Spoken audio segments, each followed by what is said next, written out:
Aujourd'hui, dans cette chaîne, je prends le temps de vous raconter une histoire. C'est l'histoire d'un mystère.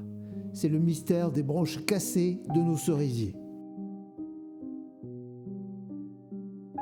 Qui peut en vouloir à ces petits arbres plantés amoureusement voici quelques années et qui se plaisent tant au pied des Pyrénées? Est-ce un randonneur impoli? Une bande d'ados en mal d'émotion nocturne? Un phénomène naturel? Pire, est-ce Trump qui a envoyé ses sbires pour nous empêcher de parler foresterie régénérative et place des femmes dans les bois? Tout est possible avec ce lascar. Une chose est sûre, le constat est là, implacable. Le matin, à l'aube, le spectacle est le même. Des branches cassées, des feuilles arrachées. Nous avons donc lancé l'enquête. De puissants moyens technologiques ont été déployés. Des drones, des camouflages, des caméras. Les nuits blanches ont succédé aux nuits blanches. Les pistes aux pistes.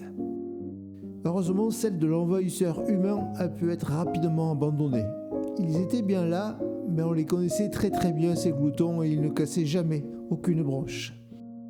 Nous savions par ailleurs notre verger largement fréquenté la nuit par moult compagnons des forêts. Ils sont là presque tous les jours.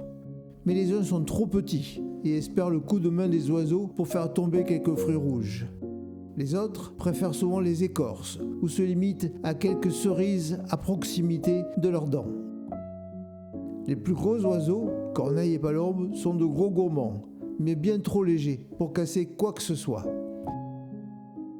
Les nuits ont succédé aux nuits, les jours aux jours. Le mystère demeurait. Et puis un matin, les premiers indices sont apparus. D'abord timides, des positions, des regards. Jusqu'à ce jour où nous avons enfin trouvé le coupable. Ce n'était ni un randonneur mal élevé, ni une bande de jeunes en quête d'adrénaline botanique, encore moins un commando de Trump anti-cerisier. C'était un renard.